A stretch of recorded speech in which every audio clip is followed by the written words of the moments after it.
வணக்கம் ஃப்ரெண்ட்ஸ். இன்னைக்கு நம்ம இந்த வீடியோவில் ட்ரான்ஸ்ஃபர் ஆஃப் ப்ராப்பர்ட்டி ஆக்ட் அதை பற்றி தான் பார்க்க போகிறோம். அதுக்கு முன்னால் நீங்கள் ஒரு லா ஸ்டூடெண்ட் அப்படின்னா மறக்காமல் நம்ம சேனலை சப்ஸ்கிரைப் பண்ணிக்கோங்க. நம்ம சேனலில் லா சப்ஜெக்ட் சம்மந்தப்பட்ட வீடியோஸ் தொடர்ந்து அப்லோட் பண்ணிட்டு வர்றோம். வாங்க வீடியோக்குள்ளே போகலாம்.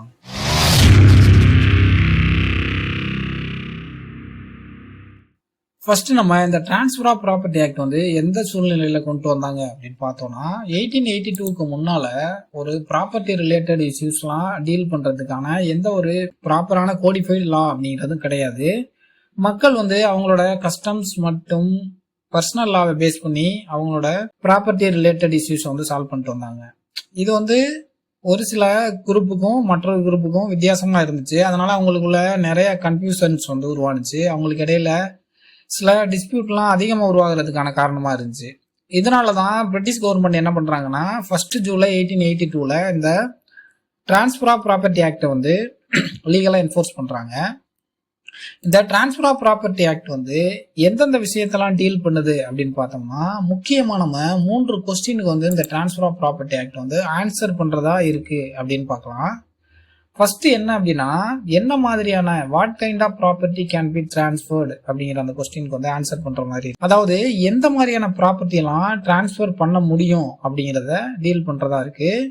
அடுத்ததா யார் அந்த டிரான்ஸ்ஃபரை பண்ண முடியும், யார் அதை ரிசீவ் பண்ண முடியும் அப்படிங்கிற கொஸ்டினுக்கு ஆன்சர் பண்ற மாதிரியா இந்த டிரான்ஸ்ஃபர் ஆஃப் ப்ராப்பர்ட்டி ஆக்ட் அமைஞ்சிருக்கு. அடுத்ததா அப்படி பண்ற டிரான்ஸ்ஃபர் எந்தெந்த கண்டிஷன் மற்றும் ரைட்ஸை கொடுக்கணும், அது மட்டும் இல்லாம ஃபியூச்சர் இன்ட்ரெஸ்ட் யாராவது இருந்தாங்க அப்படின்னா அவங்களுக்கான ரூல்ஸ் அண்ட் ரைட்ஸ்லாம் என்ன அப்படிங்கிறதையும் டீட்டெயிலா எக்ஸ்பிளைன் பண்ற மாதிரி இந்த டிரான்ஸ்ஃபர் ஆஃப் ப்ராப்பர்ட்டி ஆக்ட் இருக்கு. உதாரணமா இந்த டிரான்ஸ்ஃபர் ஆஃப் ப்ராப்பர்ட்டி ஆக்ட் எதெல்லாம் டீல் பண்ணுது அப்படின்னா, ஒரு சேலை பத்தின டிரான்ஸ்ஃபரை டீல் பண்ணுது. உதாரணமா ஏ பிக்கு ஒரு ஹவுஸை 10 lakh rupeesக்கு செல் பண்றாரு அப்படின்னா இதை நம்ம சேல் அப்படின்னு குறிப்பிடுவோம். இந்த சேல் எப்படி நடக்கணும் அப்படிங்கிற டீட்டெயில கொடுக்கறது டிரான்ஸ்ஃபர் ஆஃப் ப்ராப்பர்ட்டி ஆக்ட் அப்படின்னு சொல்லலாம். அடுத்ததா ஒரு கிஃப்ட் சம்பந்தப்பட்ட டிரான்ஸ்ஃபரையும் இந்த transfer of property act deal பண்ணுது. ஏ தன்னோட ஃபார்ம் லேண்டை அவரோட சிஸ்டருக்கு அவரோட லைஃப் டைமுக்கு கொடுக்குறாரு அப்படின்னா அதை பத்தியும் இந்த transfer of property act deal பண்ணுது. அடுத்ததா லீஸை பத்தி டீல் பண்ணுது. அதாவது ஏ அப்படிங்கிறவரு தன்னோட ஷாப்பை பிக்கு 5 வருஷத்துக்கு லீஸுக்கு விடுறாரு அப்படின்னா அந்த டிரான்ஸ்ஃபரை பத்தியும் transfer of property act deal பண்ணுது.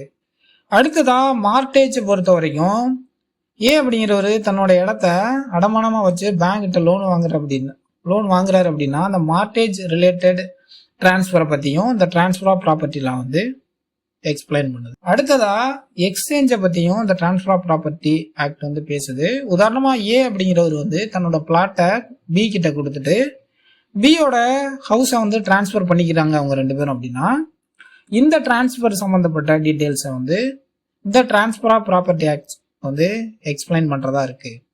அடுத்ததா ஆக்ஷனபிள் கிளைம்ஸ் அதை பொறுத்த வரைக்கும் ஏ தன்னோட ரைட் டு ரெக்கவர் அப்படிங்கிற ரைட்ஸை டிரான்ஸ்ஃபர் பண்றதா இது சொல்லுது. உதாரணமா இப்ப ஏங்கிற நபர் பிக்கு கடனா ஒரு குறிப்பிட்ட அமௌண்ட்டை கொடுக்குறாரு அப்படின்னா ஏயால நேரடியா பி கிட்ட இருந்து அந்த அமௌண்ட்டை வாங்க முடியாது அப்படின்னு நினைக்கும் பொழுது சிக்கு அந்த ரைட் டு ரெக்கவர் அப்படிங்கிற அந்த ரைட்டை மட்டும் டிரான்ஸ்ஃபர் பண்ணி சி பி கிட்ட இருந்து அந்த பணத்தை ரெக்கவர் பண்ண முடியும். அதை பத்தியும் டீட்டெயிலா எக்ஸ்பிளைன் பண்றது இந்த டிரான்ஸ்ஃபர் ஆஃப் ப்ராப்பர்ட்டி ஆக்டா இருக்கு. என்னென்ன விஷயங்கள்லாம் இந்த transfer of property act cover பண்ணல அப்படின்னு பார்த்தோம்னா, உதாரணமா வில்ல பேஸ் பண்ணி இருக்கிற எந்த ஒரு டிரான்ஸ்ஃபரையும் transfer of property act deal பண்ணல. அதாவது ஏ ஒரு வில்ல எழுதுறாரு.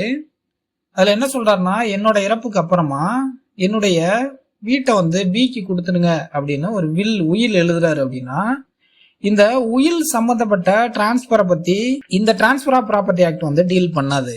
அடுத்ததா இன்ஹெரிட்டன்ஸ், அதாவது ஏ அப்படிங்கிறவரு ஒரு உயில் எழுதாமையே இறந்துடுறாரு அப்படின்னா அவங்களோட லீகல் ஹேர்ஸுக்கு அந்த சொத்து போய் சேரும். இது எப்படி இந்த சொத்தெல்லாம் பிரிக்கப்படணும் அப்படிங்கிறதையும் இந்த transfer of property act deal பண்ணல. அதாவது இது எல்லாமே ஒரு லிவிங் பர்சனுக்கும் நடக்கிற டிரான்ஸ்ஃபரை மட்டும்தான் transfer of property act deal பண்ணுது. இங்க நாம பார்த்த இந்த வில்லுலையும் சரி இன்ஹெரிட்டன்ஸ்லயும் சரி அந்த டிரான்ஸ்பர் பண்ற நபர் வந்து இறந்துருப்பாரு.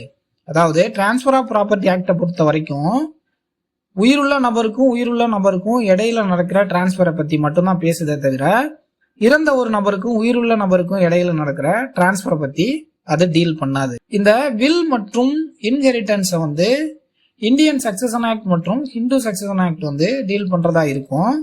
அது மட்டும் இல்லாம முஸ்லீமோட பர்சனல் லா வந்து அவங்களுக்கான லா ஆஃப் இன்ஹெரிட்டன்ஸை பத்தி டீல் பண்றதா இருக்கும்.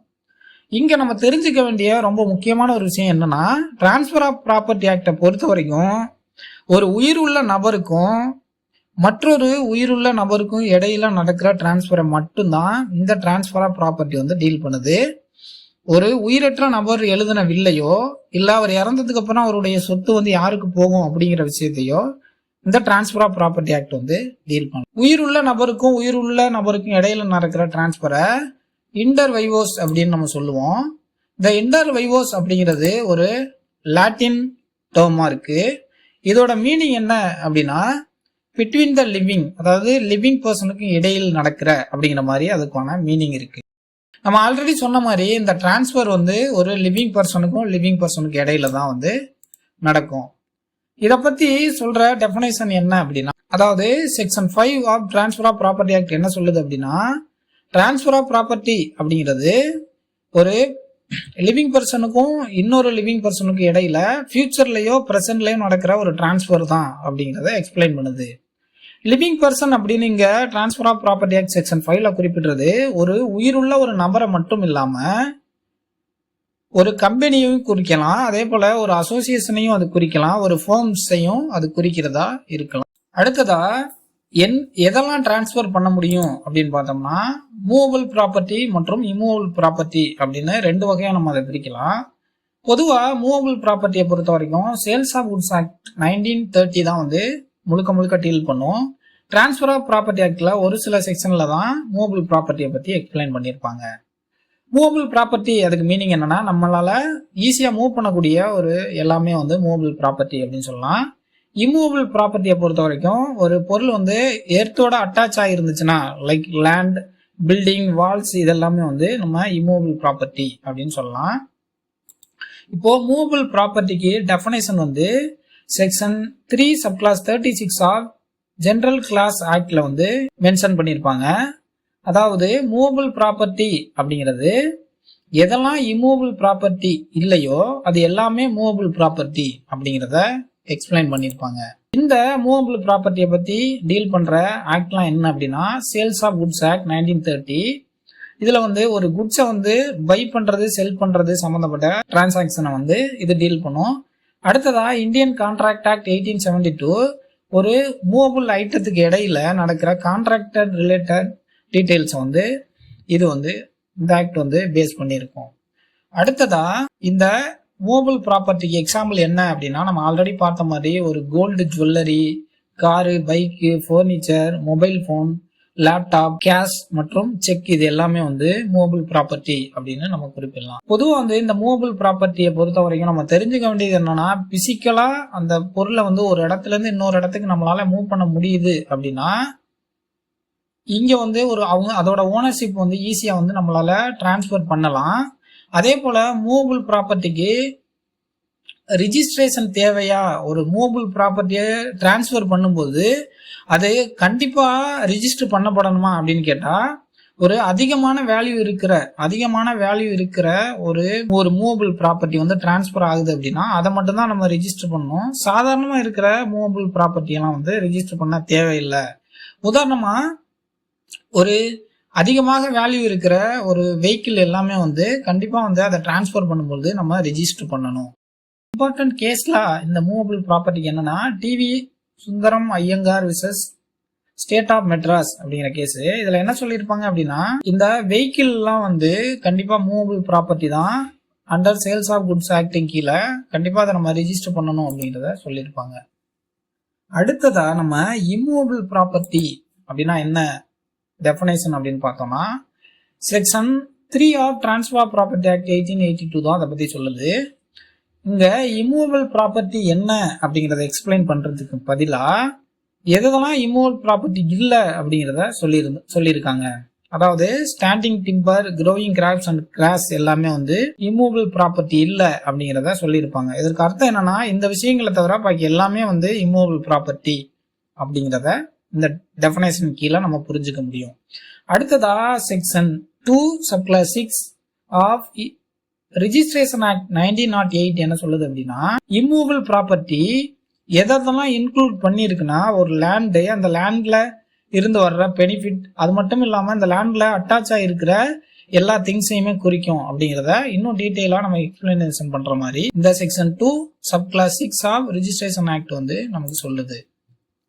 பொதுவாக வந்து இம்மூவபிள் ப்ராப்பர்ட்டியை பொறுத்த வரைக்கும் transfer of property act 1882, registration act 1908, Indian easement act 1882 இது எல்லாமே இந்த இம்மூவபிள் ப்ராப்பர்ட்டி சம்பந்தப்பட்ட டிரான்ஸ்ஃபரை வந்து டீல் பண்ற ஆக்ட்ஸா வந்து இருக்கு. அடுத்ததா இந்த இம்மூவபிள் ப்ராப்பர்ட்டிக்கு உதாரணம் என்னன்னா, ஒரு லேண்ட், ஒரு இடத்த சொல்லலாம், அதுக்கப்புறமா பில்டிங்கை சொல்லலாம், அதுக்கப்புறம் லேண்ட்ல இருக்கிற ட்ரீஸை வந்து நம்ம சொல்லலாம், அதுக்கப்புறம் ஒரு கிணறை வந்து நம்ம சொல்லலாம், அந்த கிணத்துல சுத்தி போட்டிருக்கிற வேலியை வந்து நம்ம சொல்லலாம். அதெல்லாம் நம்ம வந்து இதற்கு எக்ஸாம்பிளா சொல்லலாம். இப்போ நம்ம இந்த இம்மூவபிள் ப்ராப்பர்ட்டியை பொறுத்த வரைக்கும் முக்கியமா நம்ம ஞாபகம் வச்சுக்க வேண்டிய விஷயங்கள் என்ன அப்படின்னா, ஒரு இம்மூவபிள் ப்ராப்பர்ட்டி அப்படிங்கிறது ஒரு எர்த்தோட பர்மனண்டா அட்டாச் ஆகிருக்கிற ஒரு விஷயமும், அப்படி அந்த எர்த்துல இருந்து கிடைக்கக்கூடிய ஒரு பெனிஃபிட்டையும் நம்ம வந்து இம்மூவபிள் ப்ராப்பர்ட்டி அப்படின்னு சொல்லலாம். அதுக்கப்புறமா ரிஜிஸ்ட்ரேஷன் ஆக்டை பொறுத்த வரைக்கும் இந்த இம்மூவபிள் ப்ராப்பர்ட்டி அப்படிங்கிறது கம்பல்சரியா ரிஜிஸ்டர் ஆயிருக்கணும் அப்படிங்கிறத சொல்லியிருப்பாங்க. அதாவது ஒரு இம்மூவபிள் ப்ராப்பர்ட்டியை பொறுத்த வரைக்கும் அதோட வேல்யூ வந்து 100 ரூபாய்க்கு அதிகமாக இருக்கும் பொழுது கம்பல்சரி நம்ம அதை ரிஜிஸ்டர் பண்ணியிருக்கணும் அப்படிங்கிறத சொல்லியிருப்பாங்க. இது போல இன்னும் பல வீடியோக்கள் நம்ம சேனல்ல இருக்கு. தொடர்ந்து வாட்ச் பண்ணுங்க. தேங்க்யூ ஃபார் வாட்சிங். Have a great day.